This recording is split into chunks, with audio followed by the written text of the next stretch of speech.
by choice of God or any superpower. Why we are on this planet? By accident or by design or by superpower. I think even the planet is wondering why the hell these human beings came here.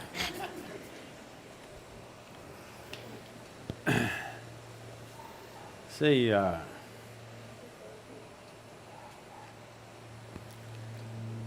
solar system, the way it is, and so as the other universal systems, the galaxies, they're all happening because they arrive at a certain perfection of geometry.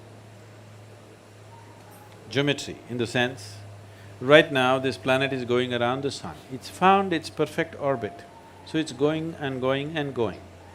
Not powered by engine or something. See, the airplane is going, powered by engines, it's being pushed. This is not being pushed, this has just found a certain perfection of geometry and it's going on. The day it loses its perfection of geometry, if it loses the line of orbit, it's gone. So in this process, life happens on this planet, also involving this geometry on various levels. We say, in the yogic culture, we say, a human being is physiologically and in terms of brain has reached its peak physiologically. That is, after 1,000,000 years, you will not have a horn coming out of your head or something else, like the tail disappeared, something else will disappear. This cannot happen. We are saying this from a certain context. Today, the modern neuroscientists are saying similar things. They're saying the size of the neuron in the human brain can neither increase nor can the wiring inside can increase, because the physical laws don't permit it. The laws of physics do not permit it. I will not go into the detail of that.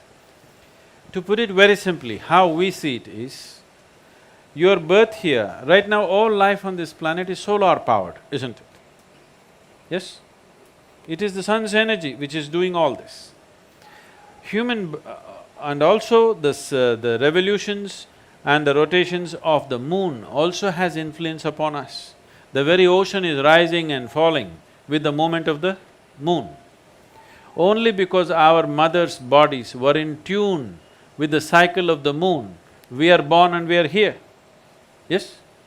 If this 28-day cycle of the moon does not repeat itself in a woman's body, you and me wouldn't be born. So because it has reached that, we say physically, the physical laws have come to a certain place where life upon this planet cannot evolve further. You can make use of what you have in a much better way. Using the same technology, we had a dumb phone, then we had a smartphone, now we have an iPhone. Like this, we can go on improving it, how we use it. But the fundamental physical laws will not permit any further evolution of this creature. So did it happen by accident? No. The theory of evolution, you know Charles Darwin, who made a monkey out of you? Not me, him. If you look at the theory of evolution, which was propounded just 150 years ago, we have said this thousands of years ago, in the sense, you know the 10 avatars? At least the 9 you know, those who have come. What is the first one? Matsya Avatara. Matsya Avatara means fish or water life. All life on this planet started underwater. What is the next avatara?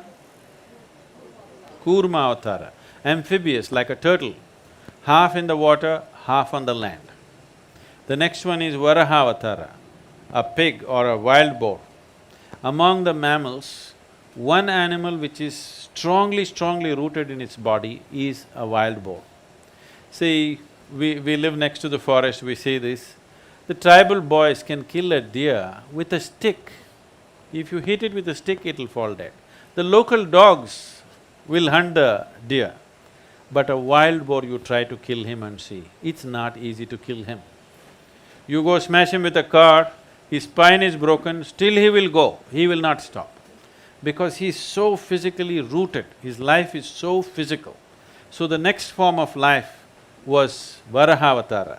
This simply means the creator is finding expression in first as fish, then as a turtle, then as a wild boar. Next one is Narasimha, half man, half animal. Next one is Vamana, a dwarfed man. Next one is a full-grown man but emotionally volatile man who is Parasurama. Next one is a peaceful man, which is Rama. Next is a loving man, which is a Krishna. Next is a meditative man, which is a Buddha. The next is supposed to be a mystical being yet to come. Okay? This is running very much in parallel lines with the Darwin's theory of evolution. Yes or no? It's in the same sequence, exactly in the same sequence. Darwin propounded his theory only 150 years ago.